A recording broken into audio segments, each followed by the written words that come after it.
Hey, let me ask you something. Do you think we tend to overcomplicate things for the sake of it? Are we incapable of enjoying simplicity out of fear of coming across as quaint or simplistic? Let's talk about that.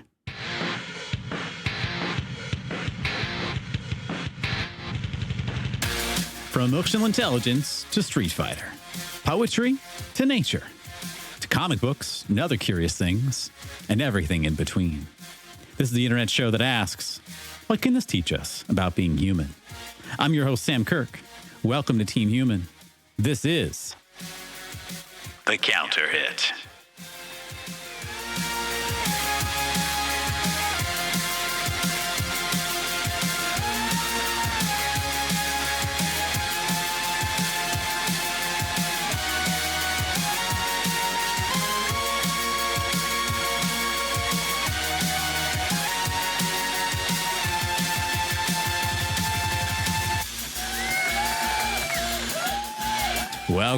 Welcome, ladies and gentlemen. Welcome to the Counter of Hits. The counterest of hits, you might even say.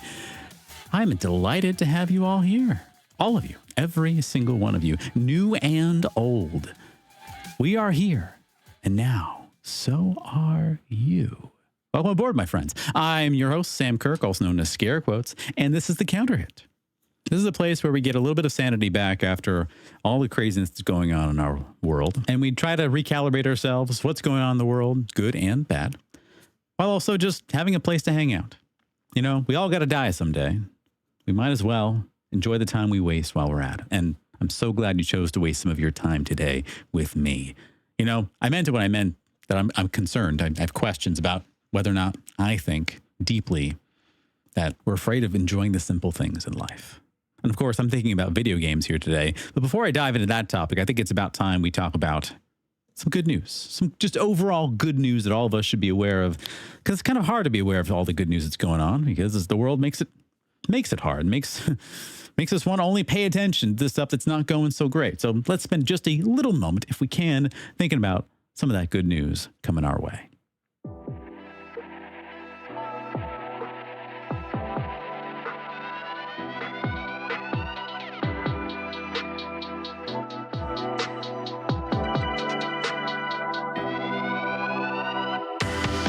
Cement kilns could become carbon negative if run on clean energy as limestone absorbs CO2. That's the headline coming from Andy Corbley over at goodnewsnetwork.org with some good news about all those kilns we've been using all this time that takes up all this horrible carbon emissions. Well, it could become a net negative over time. Andy writes, the production of cement ranks is one of the world's largest industrial sources of CO2, but now a new study shows how in the future it could be used to remove rather than produce greenhouse gases. Hey, ain't that pretty cool? Every year, around 4 billion metric tons of CO2 are produced through an energy-intrusive process. In this new study, researchers at ETH Zurich, one of the top engineering schools worldwide, have shown that these emissions could be significantly reduced if cement production were combined with a technology known as direct air capture, DAC. Oh, didn't know about this. For the study, researchers collaborated with the U.S. company Heirloom Carbon Technologies, which utilizes a DAC method called calcium looping. Already kind of lost here, but let's keep on reading here. Calcium looping and cement production are both very similar, as they rely on the heating of limestone to separate CO2 and quicklime, a process known as calcination. ETH Zurich's research team, led by PhD student Vittorio Balagnaro, determined that 78% of a cement kiln's carbon emissions could be canceled out if the kiln ran electrically rather than on fossil fuels. Wow. The slaked lime absorbs further CO2 from the atmosphere and is converted back into limestone, which can be reused as a raw material for cement production. Oh, interesting. Burning oil, coal, or gas to power a cement kiln, however, combines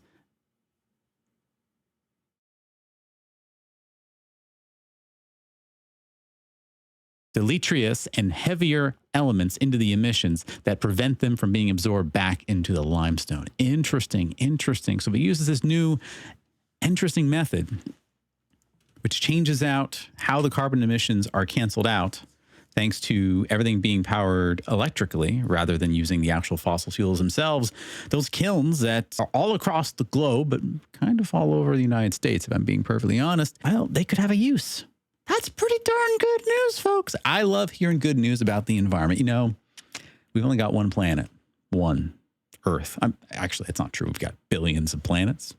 Billions? Millions? I don't know. How many planets do we have, folks? You tell me. How many planets do we actually have? I think we have a lot.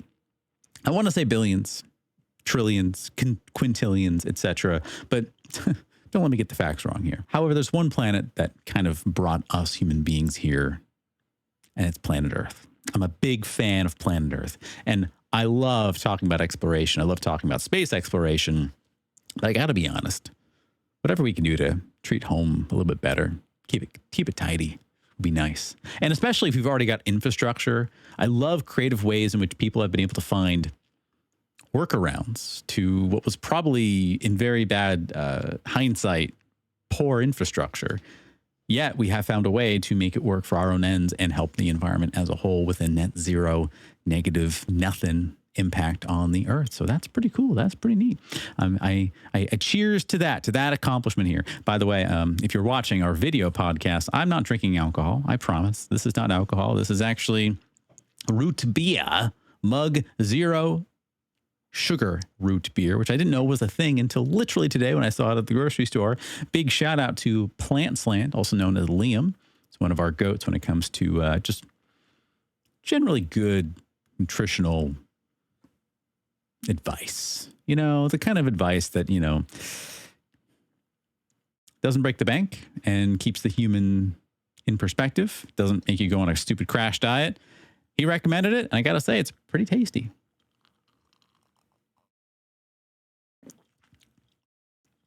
So again, cheers to ETH Zurich's research team. Thank you so much for all the amazing work that you've done. Keep at it. Thank you for being on Team Human. Thank you for doing good stuff. I appreciate you.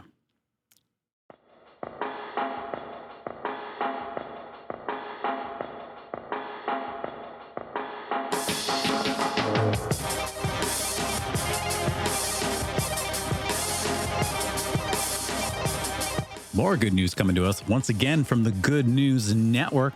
That's right. Good news coming from the Good News Network here. The headline, 2 hours of sleep restored in Alzheimer's brains in research breakthrough. What? As someone who lost a mother recently due to complications of dementia, closely related with Alzheimer's, but not entirely the same exact schism here, Christian Hans from the UK College of Medicine reports, picture this. You find a small fire isolated in your kitchen. If you had the right tool, you might be able to put it out. But before you can, the sprinklers turn on and soak your entire house. An automatic response to an issue now has damaged everything you own. Okay, cool metaphor. Where are you going with this, buddy? That's akin to what happens in the brains of people with Alzheimer's. Amyloid plaques, sticky protein clumps that build up in the brain, are the fire in the kitchen. Oh, proverbial. So you were doing a metaphor, and that's what it is. Microglia, the brain's resident immune cells, are the sprinklers. A mechanism designed to protect the body ends up hurting it. Researchers at the University of Kentucky have discovered this harmful process for the first time and figured out how to turn it off. What? That's crazy. In a study published in the Journal of Alzheimer's and Dementia, a team led by Shannon L. Macaulay, PhD, an associate professor of physiology in the UK College of Medicine, and first author Nicholas J. Constantino, PhD, a recent UK doctorate graduate, revealed that microglia are the primary drivers of sleep loss. By using a drug to temporarily remove these cells in animal models, the researchers successfully restored over 2 hours of sleep per day. 2 hours of sleep per day. Wow. Providing a new target for treating the disease that Macaulay described as paradigm shifting. Whoa! The quotation I have here is, basically, we show that it is not the plaques themselves or solely dysfunctional neurons that cause sleep loss, but actually microglia, said Macaulay. Microglia are immune cells that, when they respond to plaques, kick off the elaborate cascade of inflammation as if the microglia are partying all night and keeping the brain awake. Oh, wow. This is good stuff. I highly recommend you check out the article. We'll make sure to put the article into our description here. But a couple things that's really important about sleep. If you don't know this, sleep's good for you. Sleep's really good for you. And it's even better for you. Well, it's always good for you no matter what. But those that suffer from dementia, it is often said, have huge problems with sleep. My mother in her late life, similarly, just a lot of problems there. As a big fan of sleep, I think sleep's a pretty cool thing. I think this is fantastic. I think whatever we can do to allow people the mechanism to get restful sleep as early in their life as we can, also in late, but anytime we can do that, likely will turn up. This is my biased opinion, of course. Likely will turn up to be preventative solutions to later ailments in life. One of the big things we started this podcast with about one of the big misconceptions that we wanted to tackle with the podcast, the first version of this podcast, also known as the Zero Dot Podcast, was this idea that you can just grind your way through solutions and problems that, science can probably help fix for you. One of those big misconceptions that I was a big fighter of is this idea that, you don't need that much sleep. Who needs sleep? Screw sleep. We don't need that, right? Who needs sleep? Just work really late and go to bed whenever you can, get a couple hours of sleep, wake up at 4:30, 2:30, some people, and get grinding again. I'm sorry, but the data suggests that's not the best way of going about things. Be kind to yourself. Sleep is good. If you're listening to this podcast instead of sleeping, I'm sorry. Please unsubscribe. As much as I would love your listening hours and attention and time, sleep is the better thing. It's a better investment of your time. And we talked a bit during that episode about evening routines. How, morning routines are cool and all, but they only happen if you had the evening routine to prepare for that morning routine. So it's in that way that I'm team sleep. I'm a big sleep guy. Fun fact, this morning I wanted to wake up early and go for my morning run. And I did go for my morning run. I did my calisthenics routine, but it took me a while. Why? Because when I set my alarm for 4:30 in the morning, it went off, and I felt this deep, just desire to keep sleeping. Like, it wasn't just like laziness. It was just like, no, my body is sending me a signal. I need to sleep. And I'm glad I did, because when I woke up maybe an hour or two later, I felt more refreshed. I felt better. There was family events that occurred that we needed to deal with. So I needed to be around the house for those things to happen. If I was out and about, I would have missed all that stuff. And I got to do my workout afterwards. I felt great. Felt like $1 million. Felt like I really had a premium workout today. So that can only happen with sleep. Love the work these folks are doing here. Thank you so much.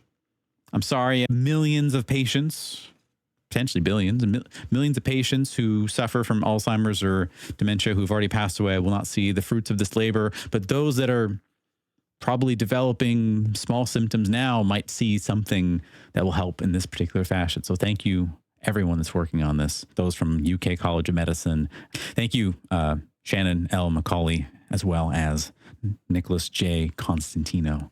I appreciate your efforts. The world's a better place because of people like you. Thank you. And sleep, please sleep more. Thank you. That ends my PSA on this topic.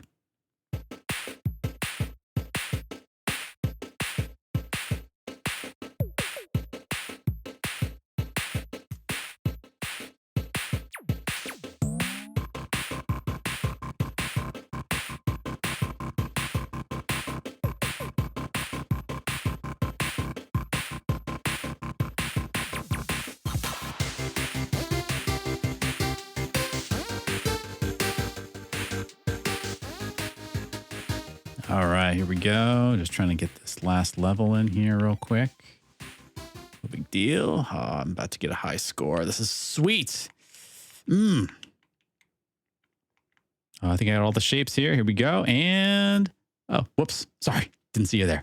I was busy playing video games. Actually, let's get more intimate for this conversation. You see, I've been having this problem lately. And this problem is that, well, I like video games, right? You know I like video games. Video games, right? I think they're pretty cool. They're pretty neat. They're pretty all right. I've been gravitating towards the simpler side of video games. And here's a game of Puyo Puyo on good old Game Boy that I have here on my screen here. And I've been trying to ask myself, why? Why am I enjoying these little itty-bitty games just a bit more than I used to? What's this about? And I think I know the answer. So first of all, let me kind of walk you through my history as a little bit of a gamer, if that's okay, if that's all right with you. Okay. Large part of my gamer life, I have enjoyed complicated video games. Some would say, right? My favorite version of video game is probably fighting games, arcade games. And people often say they can't play fighting games. Fighting games are too difficult for them. I love them. I think they're fantastic. I think they're amazing.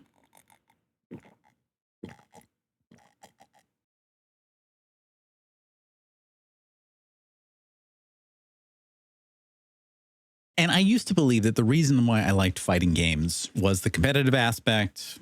Then I told myself it was the art direction. Then I thought it was the nostalgia of going to the arcades. Then I told myself it was the complexity. And every other genre, by the way, is just as complex as the other genre. It's all a myth, right? First-person shooters are just as complex as fighting games, as MMOs, as puzzle games even. Yet I have been craving a specific type of recreational video game experience that is incredibly simple to digest and understand in some particular facet and capacity, but doesn't make me have to bend over backwards to make all of the functions work in a complicated fashion like a musical instrument, which nothing against that. I'm a musician myself. I play, a little piano, a little guitar here and there. I love that stuff. But it's just for video games, for some reason, I'm craving that simplicity. And so I'm asking the question, are we afraid of simplicity? Am I afraid of simplicity? Maybe that's a better question. Maybe I'm the one that's afraid of simplicity. I don't know. Maybe I am. But when I'm playing good old Puyo Puyo right here, as I'm not doing a very good job playing here, I'm reminded that with just a simple game rule set of blobs coming down on the screen and making bigger blobs and stacking combos and beating my opponent with just one, sometimes two buttons, sometimes three max, I'm getting a very similar amount of enjoyment as I get kind of anywhere else. Am I too chicken shit to admit that the simple stuff's pretty cool, man? Nothing wrong with it? I don't know. Like, okay, hold on. You with me on this one? I think you are. I think I need to reconcile that the ego, my ego especially, plays a larger role in my recreational hobbies than I'd like to admit. What I think people will perceive about me plays a larger role than anything else that I'd like to admit. And that's very uncomfortable to reconcile. It's very uncomfortable to admit. But I think it's true. I remember being a kid and getting into that pool, not really knowing how to swim, but I loved being in the water, being in the pool. Thought that was fun. Thought it was cool when you could like swim to the deep end. That was neat, right? I wasn't a kid that could do that until I got swimming lessons. And I learned how to swim, and I learned how to swim incredibly well. But then it became kind of like, it became this ideology that when I went into the pool, and if I didn't do laps in that pool, and if I didn't go to the deep end and practice my diving technique and practice treading water for 45 minutes, then it was a waste of time. Whereas before, simply just being in the pool was enough. And if I'm being honest with you, I love being in the water. I'm a pluviophile at heart, someone who just loves being near water. I still find reasons not to be in the water all the time. I convince myself I don't need to be in the water. It's the same thing here with video games in my recreational time. I'm looking for some reason to call it a quote unquote achievement. I'm looking for some kind of ego stroke. Make me feel like I'm doing something with my time. But that's crazy because video games are by definition, a waste of time in the best way possible, as they should be. Not to say that Daigo Umehara, one of the greatest fighting game esports competitors of all time, is wasting his time in the traditional sense. No, of course he's not. He's made a career out of that, right? But generally speaking, video games is a thing that you spend to waste time until the other thing you're waiting for to happen. And yet we're looking for ways in which to complicate this to kind of protect our ego. So what does that do with video games beyond what I'm talking about? Is it just a matter of just giving ourselves permission to enjoy the simple stuff? Maybe. And I also have to be honest, I'm getting older, and as I get older, these guys, they work pretty well. no pain, no problems, but I'm sure there's a natural inclination for me to take a slower, easier, genteel route throughout life. But as I've talked about before, about bicycles and photography and art and music, whatever happened to just enjoying the thing for the sake of enjoying the thing? What does learning how to pixel peep in Photoshop have to do with photography? What does ramping up your your wattage on a bicycle have anything to do with enjoying literally just being on a bicycle and riding? What does getting a master rank in a video game have anything to do with just putting a controller in my hand and having a good time on the couch playing a video game? They can happen at the same time, but I would argue they're not related. They just are two isolated things that happen separately from each other. And so back to my question, which is, are we losing sight what brings us joy because we're so afraid of being seen as quaint, simplistic, one-dimensional? Are we? It's a good question to ask. I think there's a possible truth there. I think so. I also believe in the seasons of change. And by seasons, I mean, you're allowed to change your opinion. You're allowed to kind of sway throughout the universe and be different throughout the months, years, your hobbies, your interests, everything else in between. And you're totally allowed to be uber awesome first person shooter Fortnite guy for one season. And then another season, you can be, puzzle bobble guru. And then another season, you can be evolution fighting game esports champion. And another season, you can be Baldur's Gate 3 RPG guy playing with your loved ones or family or wife on the couch, passing the controller around. Everything is about seasons. And I wonder if that concept of seasons gets lost in some of the talk about growth in life. We optimize so heavily towards this like optimal way of thinking and looking at things. There's no other way of doing things. Yet we forget about seasons. We forget that there's a time to be optimal and there's a time not to be optimal. You already know from last week where I talked about my belief that we should not, as human beings, take any amount of time trying to be optimal. That's just pointless. The human brain, by definition, already does a hell of a job optimizing for us. We do not, in any capacity, need to overanalyze that optimization. We do not need to over-intellectualize the optimization that is already happening in our brain. Doesn't need to happen, yet we feel compelled to do so. And I wonder if our feeling to be compelled to do so is very much related to our fear of people perceiving us as simple, at the same time, our fear of allowing ourselves to have seasons throughout our life. I wonder. I don't have an answer to this question, but I think it's an important thing to ponder and consider. What seasons do you have in your life? Let us know in the comments, in the description. We'd love to hear from you because we've all got one life, and at some point we're going to be gone. It's nice to know that, I could do everything exactly the same way every single day for the next 30, 40, 50 odd years. Or I could decide, for this season I'm getting into crochet. Or this season I'm going to learn soccer, or soccer is the American term. Everywhere else it's football. Whatever season. Maybe this season I'm going to learn yo-yoing and do some tricks. Or maybe this season I'm going to jump into that pool, do absolutely nothing but just be in the water. And having known that I was in the water, that was enough. Simple or not. And I'm going to enjoy the simple things. And maybe next season, I'll enjoy the more complex. Maybe that's what I'll do. What will you do this season? And what season are you getting ready for, my friends? Let me know.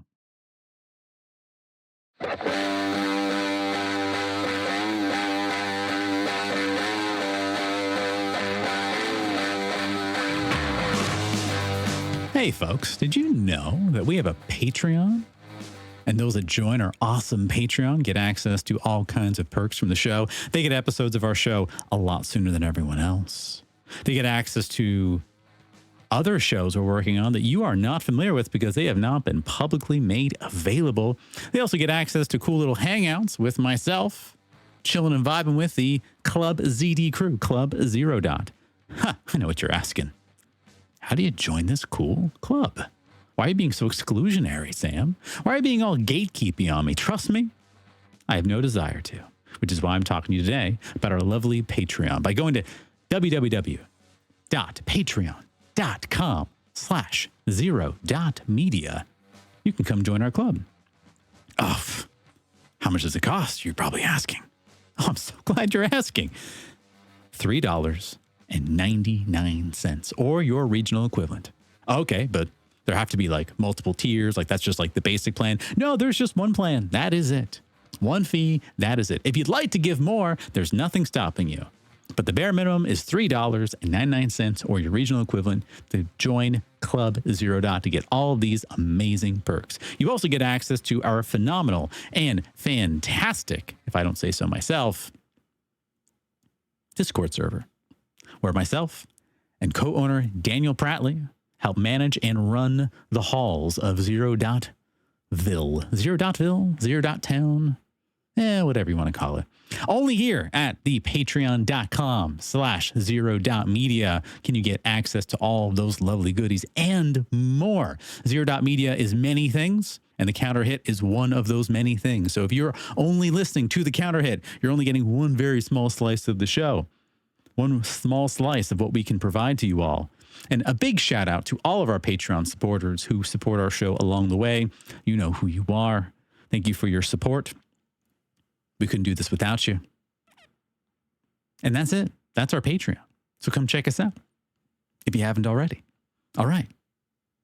Enjoy.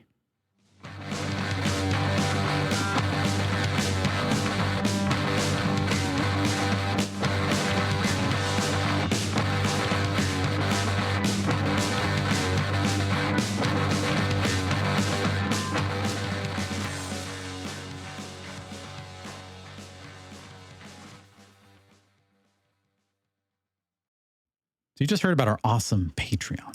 One of the cool things about our Patreon is that you get to request certain things to be talked about on this show and other shows. And one of our oft requested items that one of our Patreon members has suggested is that we talk about FGC stuff, fighting game stuff, but specifically we talk about fighting game terminology. And so today we're going to talk about one of the most notorious pieces of terminology when it comes to fighting games, and that is the option select, OS as it's called in many circles. What the heck is an OS? What the heck is an option select? I'm glad you're asking, because if you hadn't asked, I would have just been here by myself in the silence saying absolutely nothing. A lot of us feel very uncomfortable right now, but I'm glad you particularly asked. So what is an option select? So an option select is a cool little trick where using an exploit that the game provides to you, unintentionally in most cases, almost all cases actually, you as the player are able to input something on your controller. Doesn't matter what controller it is, whether it's an arcade stick, a leverless, or a good old pad of any kind. And if you input that input in the right context, the video game, because fighting games are built on this idea of interpreting your inputs and trying to give you kind of the best guess of what it thinks you're trying to do. The interpreter kind of gets in the way and either interprets one option or the other, depending on the context, meaning you've done absolutely no thinking in the equation. Put another way, you ever play a fighting game and you're in a particular mix-up or setup and you feel like your opponent is just reading your goddamn mind? Well, he might be. And if he is, you should register to be part of the school for the Young Gifted School for the Gifted. Did I get that right? By Charles Xavier. That'd be a good thing for that person to do if they were actually doing that. They might also just be, good at reading the situation, and they've programmed you in a way to get you to do whatever they want you to do. Or, depending on the game, the situation, the context, they could be doing an option select. An option select is when the opponent, the person that's driving you nuts, that thinks they're reading your mind, is not actually reading your mind at all. They're doing nothing. They're just doing the same input over and over again, and the game decides to either give them one output or another output. One of the easiest examples of how an option select might manifest is in good old Street Fighter 2. So imagine you're holding a controller. It looks maybe like this, and you get knocked down. You're good old Ryu. Right? You're Ryu. You're doing the Ryu thing. and you're getting knocked down. And on wake up, you decide you are going to do a dragon punch, which is forward, down, then down, forward, and punch. And let's say you're a pro Ryu player. You're just so good at playing Ryu that you never miss a reversal. And a reversal is when you're able to, upon wake up, do your special move at the first available frame available to you. So it's the fastest possible way, which is 1/60th of a second. And you do that every single time. Well, the opponent could get wise to the fact that you do this every single time and wait for you to do the dragon punch, poke you, stuff you, do all kind of things. And before you know it, you feel like your number one technique, which is the reversal dragon punch upon wake up, just doesn't work anymore. Or what you could do is 2 small adjustments to your input and do it every single time. That way you're in a more safe position in more cases than not. So what you do is you still do the dragon punch motion, but you make 2 small adjustments. The first one is with your punch button or buttons, if you want to use all 3, make sure that you have the button already pressed before you start the input. Then do the dragon punch input, and then on the forward, down to diagonal, so that's forward, down, release the punch button, and then immediately go to down, back. Let me repeat that. You would do the same situation you've always done upon wake up. You would have the button or buttons pressed before you start the input. You do the input, release all your punch buttons, whatever ones you want to release to, then go to down, back, and then see what happens. What this does is it plays with Street Fighter II's interpreter in a way that only one of 2 options are going to happen now. Either you are correct and you've done your reversal dragon punch and you win the day, or maybe they just do nothing and let you whiff it. Or if they try to hit you while you're doing it, of any kind, or it wasn't going to quite work, or maybe your execution was a little off, you will end in down, back, which is blocking. And the reason this works is you're doing a negative edge input, which special moves work with. They allow for that, which negative edge is when instead of doing a motion, then pushing a button, you do a motion and release the button. And we know that normal moves cannot be triggered by releasing of buttons. So the game is literally option selecting to you. It's like, here's the better hand. We're going to let you be in a blocking position here because otherwise nothing would have happened. That's one of the easiest examples to think of when you think about an option select. But there's literally dozens, if not multiple dozens of situations of option selects in all fighting games.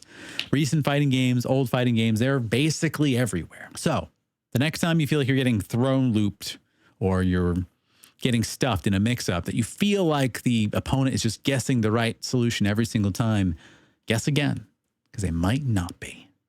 And that's an option select.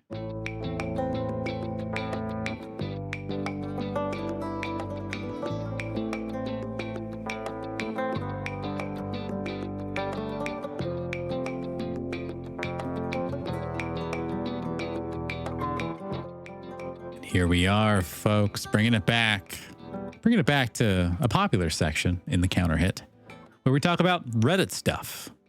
And again, I'm not a Reddit person. I'm barely on Reddit, but there's some good stuff on Reddit in terms of people reaching out and asking for help. And I've said in the past, I've talked about leadership consultancy stuff because I am a leadership consultant, but let's make it more broad and talk about life stuff. So I've gone ahead and gone onto the Reddit webpage right now. It's Reddit/life, r/life. And literally this was posted 5 hours ago. Looks like this is a very, very, very short post. But let's see what it has to say. Who knows what it says? The title is, I just need someone to say it's going to be okay. I haven't even read what you're about to talk about, but I've felt that. I have felt that. I have felt everything is lost. And I do want to keep going. But I need someone to please tell me it's going to be okay. Okay. The blurb says, I have no direction. I feel so lost. I lost the only job that I enjoyed. Ooh. So you had a job. You really liked it. You lost it for whatever reason. I just found out my girlfriend of 3.5 years cheated on me, and it just hurts so fucking bad. I sit here with no job, bawling my eyes out. I wanted to marry her. I feel so broken. I just need someone to say, it's going to be okay. Okay, and that's it. That's the rest of the blurb. Wow. Yeah, I've lost a couple of jobs that in the moment I felt were perfect dream jobs.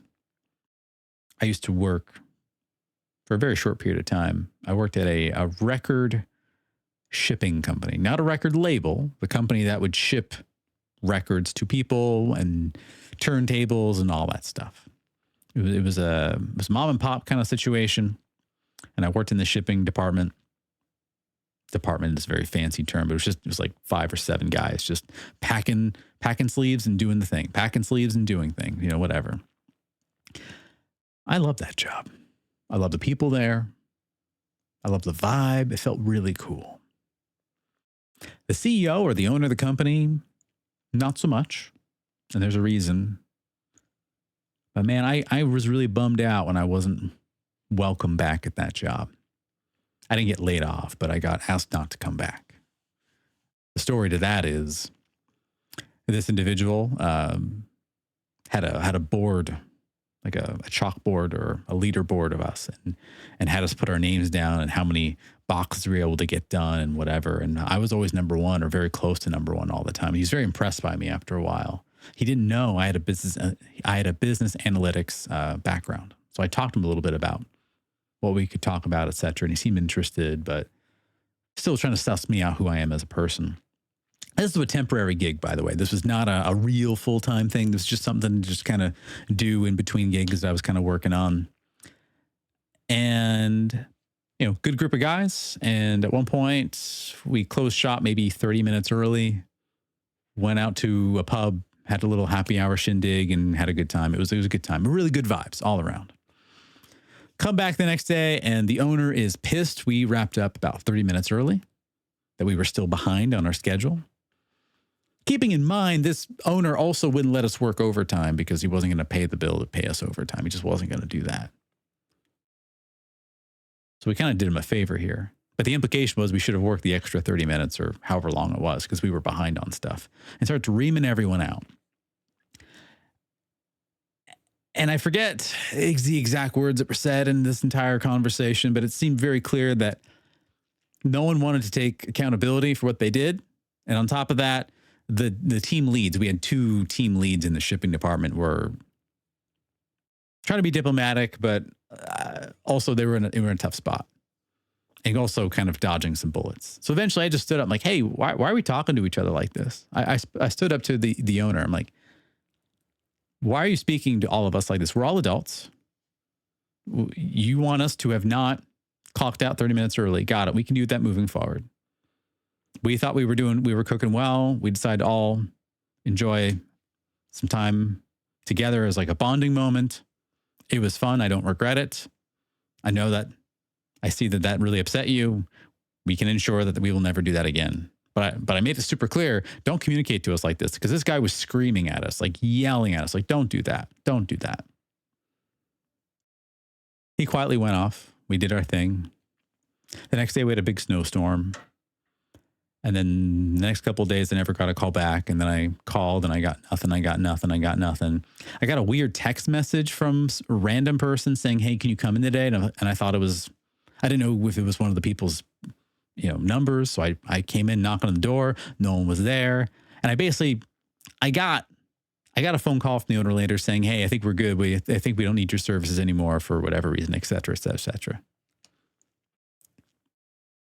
I was really bummed out by that. Obviously, I'm not bummed that I skeeved out from an owner that wasn't my favorite, but the guys were cool. It was cool working there. Oh, you had a job you loved, and a girlfriend of 3.5 years cheated on you. I wonder, did the cheating just happen? Did it happen a long time ago? You're finding out about it. If you lose your job, you lose your girl. That's like everything. I'm assuming this is a guy talking. They don't dox themselves, but I'm assuming based on how they're talking, it seems like it's a guy. You feel so broken. I just need someone to say it's going to be okay. Well, I can do that last part for you easy. It's going to be okay. It is absolutely going to be okay. It is hurting now. It is absolutely hurting, and it is going to be okay. And it's going to be better than okay. You don't see it yet. You can't because you're in the feels. When the human brain is doing its thing, which is it's feeling all the threats and the stuff, and it's having that emotional hijacking, you can't sense it. Even if I tell you it's going to get better, you probably won't believe me, but I'm telling you the truth. It will literally be okay. You'll find another job. You will recalibrate expectations for the next partner you look to seek to be with. I know you put plans into marrying this person. And I mean this in the kindest way possible, out of respect to you. But also, I hope you take solidarity in this. You are not the first person I've heard this story from. And they've turned out pretty damn well. Got some comments here. First comment, it's going to be okay. You still have you, and that's all that matters. You will find a new job and a new girlfriend. Someone responds to that. This is cliche as fuck. But when doors close, it is to allow for new and better ones to open. Even if it doesn't feel this way now, the best is yet to come. A girlfriend that is actually solid for you, and you'll get another job. You will be okay. Another person comments, you will literally be fine. Millions of men before you have survived heartbreak, and so will you. You will 100% be okay. Here's another comment. I'm not going to lie. No one is coming to save us. We must be tough on ourselves if no one else is and break through the walls that are preventing our betterment. It's tough, and you can do this. Please remember and take power within yourself. You can do this. I like the sentiment, but I'm not vibing. I'm not vibing, my friend. We must be tough on ourselves. No, you don't. Got to be gentle. Trust me. I've been the tough guy, and I've been the not so tough guy. It's a whole thing. Don't do it. Okay. Someone's got a big comment here. It's going to be okay. The universe is telling you something in a language hard to interpret. Ooh, I like that. That's nice. This woman was not the one meant for you. Concentrate now on bettering your job situation. It is your first priority. You think I'm telling you bogus stuff? I got dumped by a boyfriend of 3 years with whom I had thought I would build a life. He brutally told me he wasn't finished playing yet. And so it happened that this coincided with us having half emptied my savings account for the kinds of fun he preferred. And I started expressing some caution as I was still at uni and needed the money. Well, he heroically paid me back about 1/20th of the missing capital. So yeah, that was not the brightest day of my life. But guess what? I went out to a bureau and got hired on for helping out a disabled old man several times a week. This man had a son who was still single due to his business and family obligations not leaving him any time to play.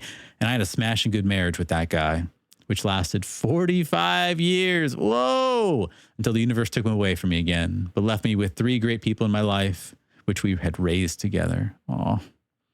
Obey the universe. Go with the flow. Listen to what it tells you and act in accordance. Wishing you all the best. There is light at the end of every tunnel. That comment is chef's kiss. The OP says, you are a very kind person. Thank you for your insight, and I'm sorry for your loss. Yeah. This last comment I want to talk about. You've got a clean slate. I remember feeling sorry for myself when I was leaving my abusive husband and whole life behind, moved countries. I felt like I had nothing, and it was true. But my friends were jealous. I was like, damn, I guess a clean slate isn't so bad after all. Bravo. Bravo. Wow. You only posted this 5 hours ago. You've already got plenty of people giving you kudos. It's going to be okay. And I'm here to tell you it will, in fact, be okay. All right. And here's another Reddit story, once again, from r/life. This one's kind of more asking a question. And I've just only read the topic sentence, and I'm curious about this one. People who lived before cell phones. Was life actually better? Oh, I got thoughts about this one. All right. The blurb says, for people who remember life before cell phones and smartphones became a normal part of everyday life, what was it really like? Do you think life was better, easier, and less stressful back then? Or do you think modern technology has genuinely made life better? What are some things you miss about life before cell phones? And what's something about today's world that you absolutely wouldn't want to give up? If you could choose to live in either the pre-cell phone era or today, which would you pick and why? Oh, man. I remember not having a cell phone. I remember it very well. I remember having to, if you wanted to make a phone call, phone home, you had to go to a payphone or a toll booth, put a coin in, pay the 50 cents or whatever to call someone, or do 1-800-COLLECT. We all did 1-800-COLLECT on occasion. I remember having to do that quite often when my mother or father needed to hear from me at a certain cadence at a certain time when I was out and about. Was life easier? No, it's harder. Imagine not having GPS. Imagine not being able to contact someone that you were meeting up with if they weren't showing up late or whatever. You just waited until they showed up. If they were going to be a few minutes late, then you just kept waiting. There's simplicity, but it was still hard. And again, not having that direct contact, anyone knowing where someone was, huge, massive. It's a problem. When phones were starting to come into vogue, you had this thing called minutes. That's right. You had to pay for minutes and pay for how many texts you could send and all that other nonsense. Stuff that's free now. It should have always been free. They nickeled and dimed you while they could. Was better, easier, less stressful back then. I think this OP is coming from a place of trying to goad people to be romantic about this era. I'll indulge you, though.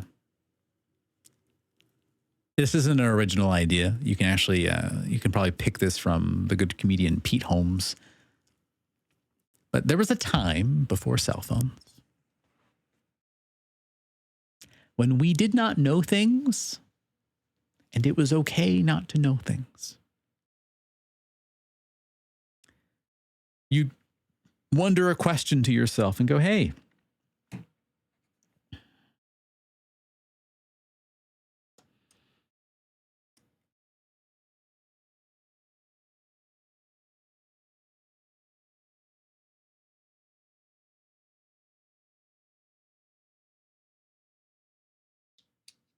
what's the capital of Alaska? You'd wonder that.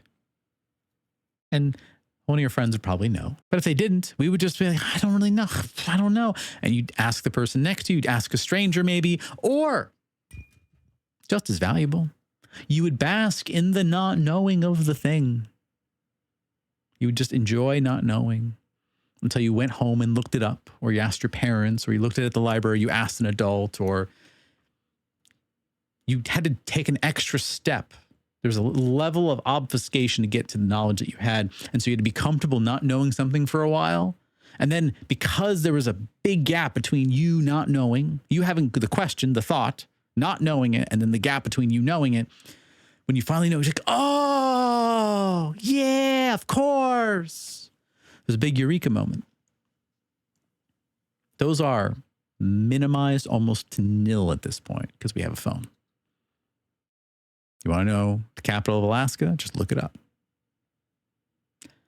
We're now at an era where I talk to younger people, and oftentimes they'd realize it is look upable, it is searchable, so they don't even ask the question anymore.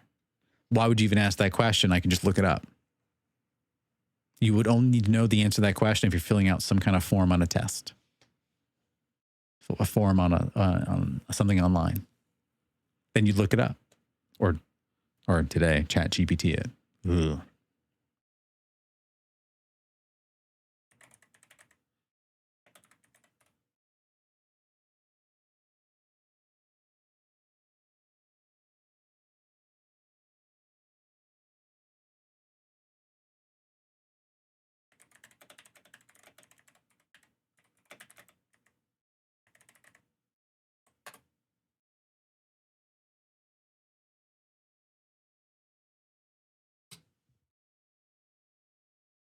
And what did you know? It's Juneau. Juneau is the capital of Alaska. So there was a little bit of time. And then I looked into it. And there you go. It's right there. And I can feel a little bit of a tingle in my brain go, oh. People were wrong more often, as I just demonstrated. You'd be wrong about something, and you'd argue about who was wrong, and you'd plead your case a little bit, but eventually you'd relent when you found out what the real information was. What's the real answer to this? I missed that. That was really cool. When we have infinite access to something, it doesn't make us smarter in many cases. It can. But our brain will take the path of least resistance and start making decisions that we're not going to look things up when we could, et cetera, et cetera, et cetera. So here's the thing, though. This device called a phone, supercomputer, whatever you want to call it, it's amazing. I have GPS. I have Google. I have apps I can download right there and then. I can call and text. I can FaceTime people. I am more connected to people than I ever have been, and it makes life easier in a lot of ways. It is true that the world has become more obfuscated in lieu of this. Like, fuck QR codes, man. Like, dude, I'll use a QR code. And like, we did QR codes back in the pandemic because I guess not spreading germs or whatever. But a lot of restaurants and places still demand you use QR codes now, which is insane. Just give me a paper menu. Just give me a paper ticket. Obviously, I want to save the planet and not, kill trees. But I mean, come on. I think we're at a swing now where we're going to start learning all the ways in which we can improve the use of the phone in a place that retains our mental health. I think we're on that upswing coming that way. But we've been in a pretty bad downswing for a while. So was life better? I'm certainly romantic for it. There are pieces of that life that are better that I like quite a bit. But on the whole, if you could choose to live in a life either pre-cell phone or today, I'd pick today every time. We're always better off. No matter how bad things get, we're always better off with newer technology because I have access to both old and new. Whereas before I didn't have access to the new. That's my hot take. Got some conversations here. A post says, I was born 83. I'd go back to the day it was in a heartbeat. Life was simple back then. Less noise. But one thing I like about today is if you have a problem, it's so nice to connect with people worldwide who are going through the same thing. Yeah, that's amazing. Like Reddit. I can just go, here you go. Life was simple back then. That phrasing, I don't like it. Every generation feels that way. Life was simple back then. It was simple for two reasons. One, the world does always increasingly get more complicated as we keep going on throughout all of existence. But two, you were a kid. You were young. And when you're young, life is simpler. So that's a bad argument there. To connect to people, I mean, I will say we had internet well before cell phones, so you could connect to people worldwide. It's just we were all in our computers and our desks or our laptops, not literally on our phones. That being said, traveling is really nice. Traveling with a phone is great, taking photos and FaceTiming people from traveling and telecommunicating that way. That's nice. I can't deny that for sure. This other person says, I would also go back in a heartbeat. Born 85. Life was simpler. Here we go again. We had a family desktop in 95. That was common back then. I think life was definitely simple. There's an epidemic where creativity has disappeared because nobody can be bored. That's true. That's another element to what I was talking about. No one likes being bored. They're incapable of being bored now. It is healthy to sometimes be bored, they say. Absolutely agree. Let me see. I could go outside as a teenager and not talk to anyone or be bothered by anyone for literally hours. Nobody freaked out if they hadn't heard from me. It was just normal. You would go to a friend's house and knock on their door and say hello. That was just normal. Unscheduled visits just happen. Obviously not at 1 a.m. I would still live pre-cell phone era if I could. Unfortunately, it isn't an option anymore. I've mentioned this on other threads, but if there is a day or period where you don't need a phone or throw it on charge and just go outside with a book and don't come back for a few hours minimum, that's what it was like. You can mimic that time now. So again, it was very common just to knock on a friend's house. Hey, is Jimmy available to play? And the parents would be like, yeah, sure. Now it's like, don't you ever knock on the house. You must call or text first, let them know, etc. That's a kind of cultural, social normative thing that's changed. It's true that if you were gone for a couple hours, no one freaked out, except probably your mom. I know my mom did. My mom was always concerned about me. She would be brave for me, but it was clear that she would be concerned if I was gone for long periods of time.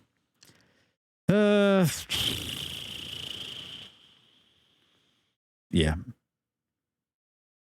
A lot of these comments are the same thing. They'd go back. But yeah, the boredom thing is huge. Like when you have this thing that gives you endless entertainment at all times and it's connected to the internet and it feels like you can just look at it forever and it's just always going to make new stuff for you because of how connected it is to everything. yeah, boredom, the skill of boredom, the skill of embracing boredom just goes away. I am so lucky, and I call it lucky, I call it fortunate, that I still enjoy being bored. And I actively try to add pieces of my day that are boring. Really just like staring at a wall, kind of doing nothing, getting lost in my own thoughts, boring. And I think if I'd grown up any younger, or if I had a cell phone younger in my life, I would not have had that experience. So as far as the era and time goes, I think this is the best one.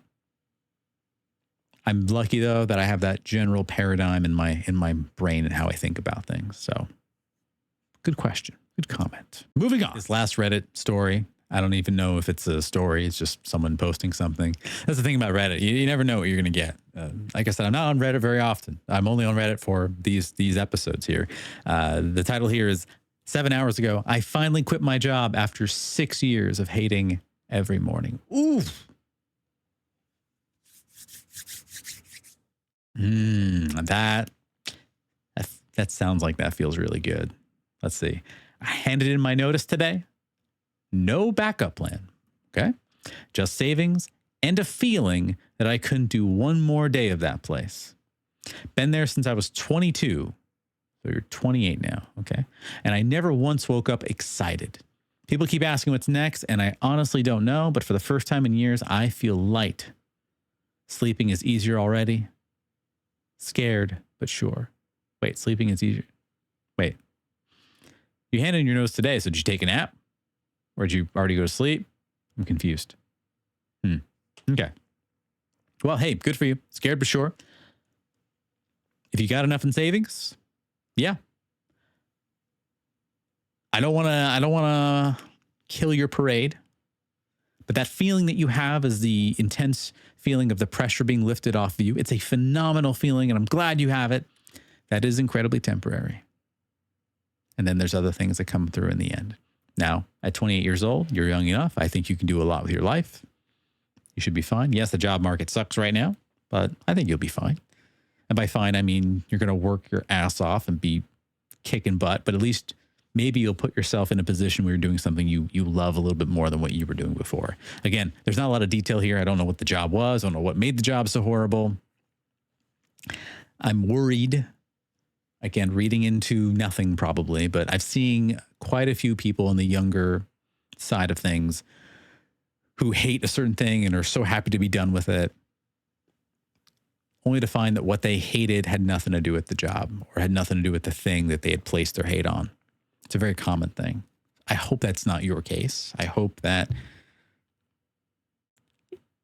it really was the job this whole time. And for 6 years, that's got to suck. Screw that noise. I'm glad you're out. Couple comments. Hope and wish you figure something out soon. But first, enjoy this feeling of freedom for which you have made this bold move. Yep. Hope it works out well. I did very similar a few years ago, someone else says. No backup plan? Scary. But staying would have given you a heart attack by 35. True. Now you just have a panic attack at 28. Progress. Okay, Reddit. One person says, I'm a step behind you, currently on a trip, trying to use this time to make up my mind. I'm sleeping so good on the trip, while regular days it's fucked up due to stress. I've almost made up my mind. I need to break the golden handcuffs, with which I am so afraid of breaking. I made the same choice a few years back while committing to marry my wife. Turned out a great decision. Okay. The feeling is same for this one. Scary, but feels right. Same with no backup option. That's weird to describe marrying your wife in the same context as this. Because one is like, you have to have a job. Most people do to get money on the roof, to build a roof over their head and have food and all that stuff. You didn't have to marry your wife. But I get the sentiment. Sentiment being, it was scary, you weren't sure, but it was 100% right. Don't tell your wife that, though. Your wife wants to know it was a sure thing the whole time, right?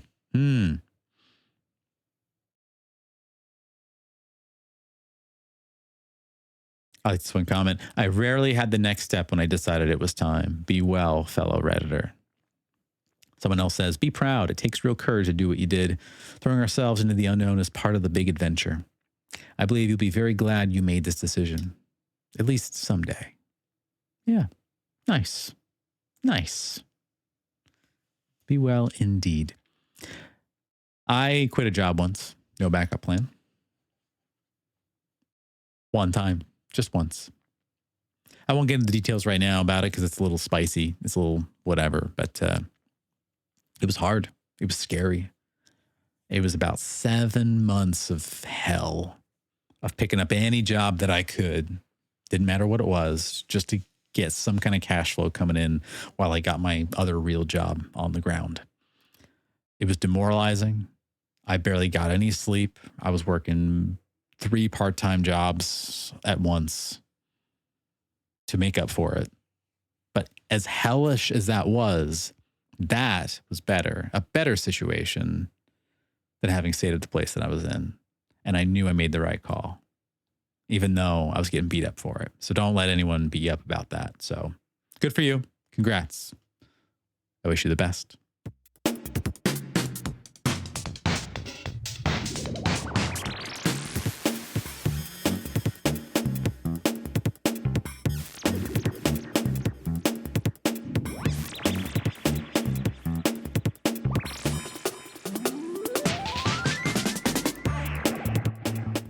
So before I was talking about simplicity, right? Talking about our desire and our need to obfuscate our victories and our achievements in our recreational hobbies. And instead of just being honest with ourselves and really just saying, hey, look, I like the simple things in life. And my question to all of us is still on that pillar of, do we think we stop ourselves short of enjoying those things in life in which are perceived as simple, easy, or quaint, as a disregard or a regard for our ego? And what got me thinking about this wasn't just video games, other things too. But in the video game space, I came across or kind of stumbled across a video game series that I'm sure all of you have heard of before. Bubble Bobble. You know Bubble Bobble, right? Bubble Bobble. This little dinosaur game with Bub and Bob, who are blowing bubbles at enemies and then stepping on those enemies or bumping into them and they turn into fruit. And you've got 100 levels to go through, and that's the game. Each level is a little bit different, right? It's a game that I want to sink more time into because its simplicity belies something charming and beautiful about it. And as I was digging into research about this particular game, I kind of stumbled across information about Bubble Bobble's original creator, Fukio Mitsuchi, also known as MTJ, passed away in 2008 at the age of 48, sadly, December 11th. But he's a renowned game developer and designer. He did Bubble Bobble. He did the follow-up, Rainbow Islands. He's done some other games as well. And then immediately went into teaching people how to make games. And what's fascinating about this individual was I was stumbling across this particular interview of him on YouTube that I think came from like one of Taito's like Legends PS2 compilation discs, so like a embedded interview here. And Fukio talks about himself a little bit, and I think it's really fascinating. I want to just do a quick little summary right here. So one of the first questions he's asked is, what was your role at Taito, and which games were you responsible for? He says his name is Fukio Mitsuji. In my games, I am known as MTJ. At Taito, I was responsible for game design as well as character design. My past work includes Bubble Bobble, Rainbow Islands, Super Dead Heat, Halley's Comet, Volified, and Sylvalian. Next question. What is your strongest memory of developing Rainbow Islands? In typical sequels, creators tend to employ the same gameplay with the same characters. But I was determined to create a totally different game from day one. To make this happen, I had to come up with a fresh idea, which was painful at times. The reason I chose to do this because I felt falling into a rut is the worst thing you can do. What are you doing now? The interviewer asks. These days, I've been solely working on training game developers. So rather than myself creating a new title, I look forward to my students to creating many games. Does it mean you have done enough as a designer? The question asks. Yes, this has a lot to do with my life philosophy. There are limited things you can do by yourself in a lifetime. So I would like to be a person who plant trees rather than being a tree. I find that really fascinating in our discussion about simplicity because here's an individual who created one of the most seminal video games of all time, Bubble Bobble. And by the way, if you don't know, Bubble Bobble had several sequels, but more importantly, it had a bunch of spin-offs. One of my favorites being Puzzle Bobble, or Bust a Move as it's known, a nice little puzzle bubble popping game of sorts.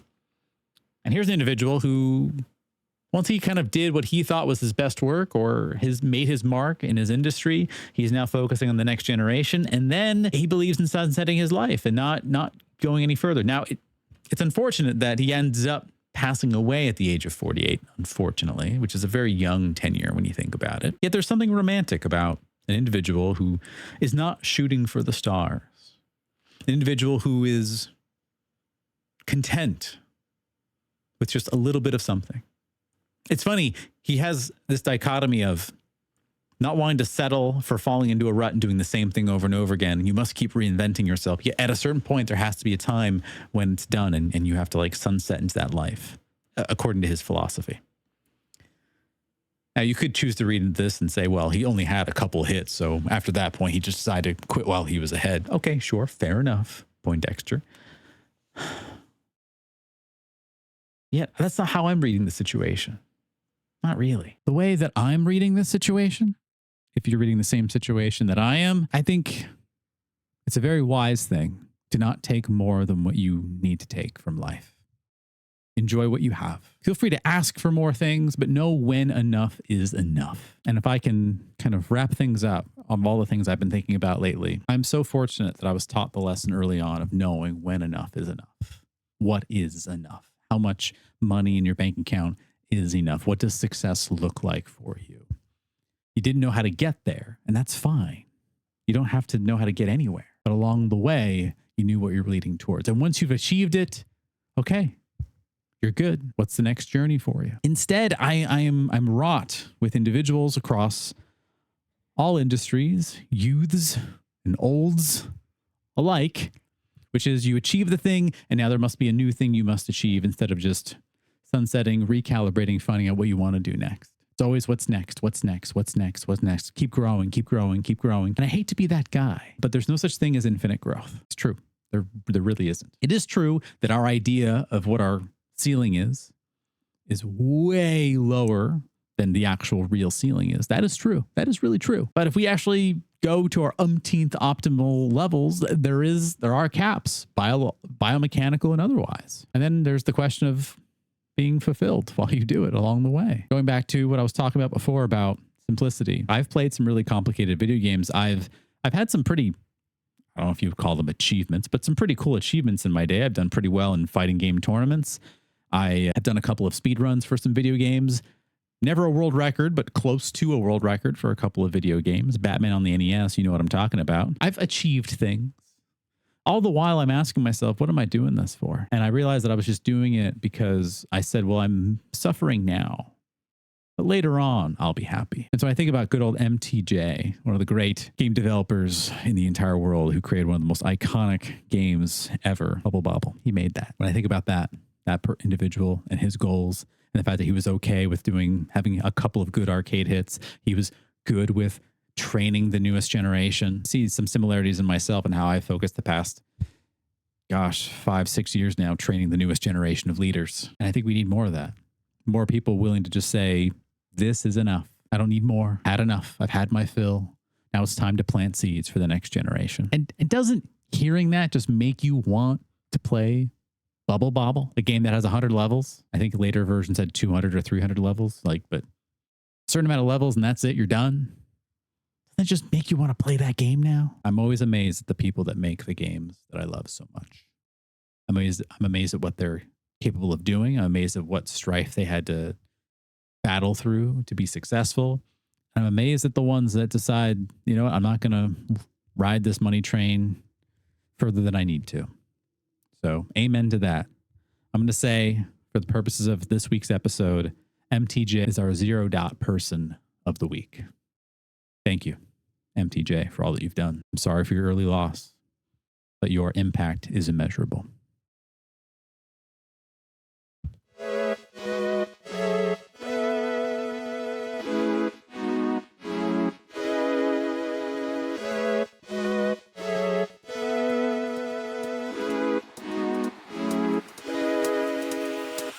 ladies and gentlemen, that is our episode of the week here at The Counter Hit. Thanks for wasting some internet time with me. I'm your host, Sam Kirk. You can find The Counter Hit at all places where podcasts are played, video and not. That includes Spotify. That includes Apple Podcasts. That includes Amazon Music. That includes your favorite RSS feed. Check us out at thecounterhit.com for more deets on more future episodes. I'll see you next week. I'm your host, Sam Kirk. Co-creator Daniel Prattley in the background, making sure the magic behind all the curtain, proverbial and otherwise, happens well. And I'll see you all next time. Cheers.